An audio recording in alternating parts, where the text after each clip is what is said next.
Bonjour, moi c'est Loueva, j'ai 20 ans, je suis née en Ardèche, j'ai grandi dans la Drôme et c'est auprès de Alain, mon grand-oncle, que j'ai découvert ma passion pour l'agriculture. J'ai fait mes études à la MFR d'Edivageux. Une fois mon bac en poche, j'ai décidé de partir à l'aventure en Haute-Savoie.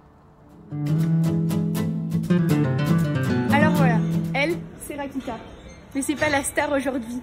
D'ailleurs, vous avez demandé quel animal je serais si j'en étais un. Et je dirais que je voudrais être une vache comme Rakita.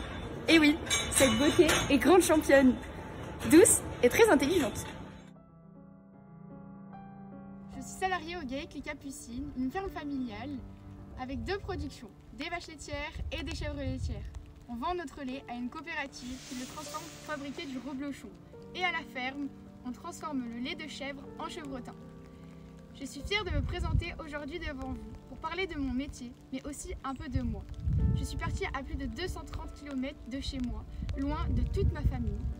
Si aujourd'hui je me présente devant vous, c'est pour prendre confiance en moi. J'ai été diagnostiquée dyslexique et dysorthographique quand j'étais enfant. On a voulu me faire croire à de nombreuses reprises que je n'y arriverais pas et que je n'étais pas capable. Les humains, eux, ont souvent eu des doutes, mais les animaux, eux, jamais.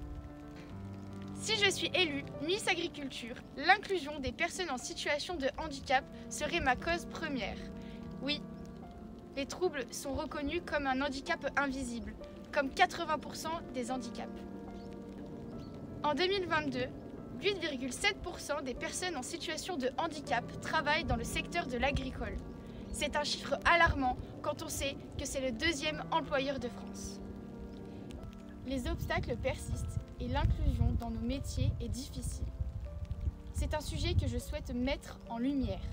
Alors, il n'est pas question de se limiter. Je suis prête à défendre et représenter toutes les filières agricoles. Je ne connais pas tout, mais je suis prête à découvrir, échanger et apprendre auprès de vous si je suis élue. Concernant le contexte actuel, je pense que lorsque cela est possible, privilégier les circuits courts qui offrent une alternative plus durable et plus équitable pour les agriculteurs. Cela permet de renforcer les liens et d'améliorer la qualité des produits. Pour l'avenir, je reste optimiste. Dans 10 ans, les conditions climatiques ne seront plus les mêmes. Mais j'ai espoir qu'avec les avancées technologiques et scientifiques puissent aider à perdurer dans l'avenir et dans l'agriculture. Je suis une femme fière et passionnée de mon métier et je souhaite que les générations à venir connaissent ce plaisir de voir des animaux dans les champs, manger bon et français et que mon merveilleux métier soit mieux reconnu. Merci beaucoup et à très bientôt.